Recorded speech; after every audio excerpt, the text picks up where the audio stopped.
What's up, guys? Happy New Year. Hope you guys had a wonderful holiday, wonderful Christmas, and back out with the first run of the year. Finally got that puppy back together. I'll give some more details of what I had to do to get it up and running again. So right now we're just running the SMC 6S XLX2, the 2400 kV Castle motor, and I geared down, so now I'm running a 40 Spur and with a 29. I just wanted to kind of gear down a bit for this first test run and see how it goes and see how the numbers. So at the end of the video I'll post the data log. Alright, let's see what we get.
What is going on?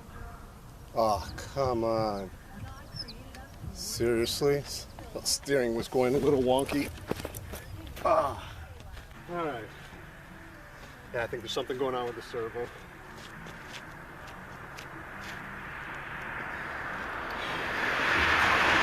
I was about to change the servo on this guy. Put a Savox that I have. Alright.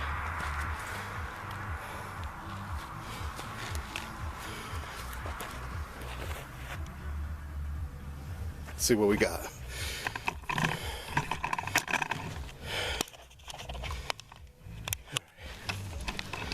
This was just a quick shakedown pass. I didn't really lay into it good, and kind of glad because steering started getting a little bit funky. 120, kind of what I wish, what I was estimating. Granted, batteries are cold. The car's been in the trunk for a while. I still haven't made my heater for the batteries. And holy moly, a little winded. Out of shape here. Gotta go back to running. So let's go see what happened with the data log. I don't want to do another run, especially with the servo acting up like this. So let's see what happens. Alright.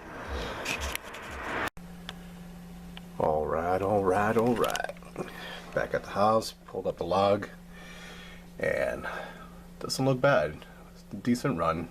I was able to hold full throttle off for about 2 seconds, and as far as for power, we were at 321.8 for amps, 18.6 volts for the voltage sag, which that comes out to be at 3.1 volts per cell.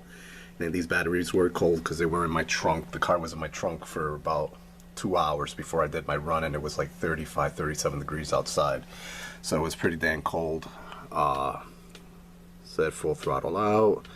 Temperatures were cool, of course, because it was freaking cold. My Ripple 0.74 car was rolling really nice. The only snafu I ran into is the servo. Servo finally crapped out. That's why I had to kind of run and go and get the car out of the grass, because it was just going wonky. And when I brought back the car and I checked it out, it's not recentering. So I got this puppy, this Savox SA1230 SG, that's going to be going in there. Hopefully I'll take care of that, and I'll probably go and do another run. But looking at my calculator, this was let's see, my speed calculator.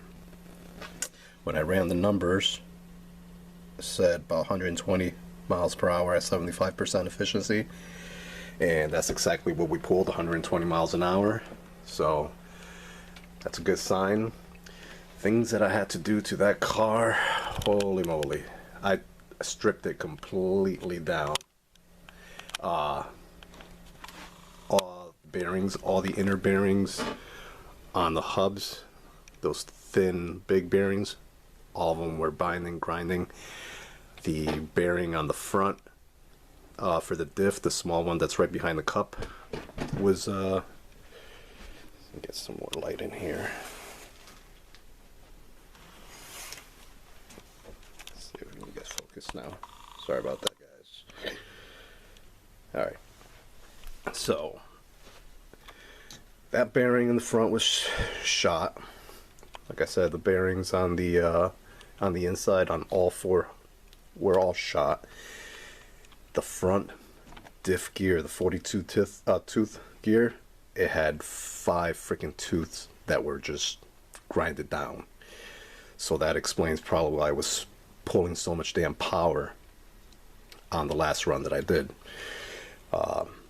So I went ahead, I took everything apart. I actually ordered an entire freaking case and all diff on the front. I did run into an issue, and I don't know if you guys ever had this. I did shim the diff, but for some reason, if I slip the diff into the to the case one way, it would roll really nice and smooth. If I flipped it around the other way, it would roll and then bind, and then push past it, and then it would roll again and bind. So it was kind of weird, and I think it has to do with the case itself, the cup that holds the bearing where it actually sits. And this was happening without even the cover on the diff case.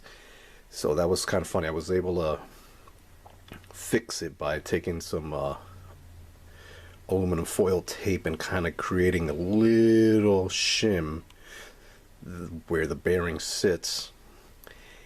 And then I was able to align it, because the problem I was having, and it happened with both the front and the rear, was that one diff would roll nicely with the main gear on one side and then the other one on the other side.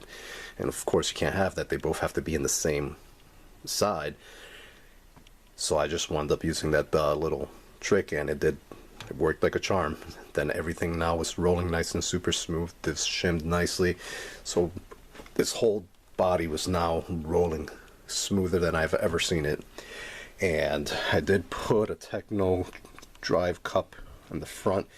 And one thing that I did, so I can't really show you guys, but that center shaft, I took a pen. It's one of these pens you get at Staples. It has the little click on the top, and then on the side it has the little release so that you can retract the pen. So I took the spring out of that.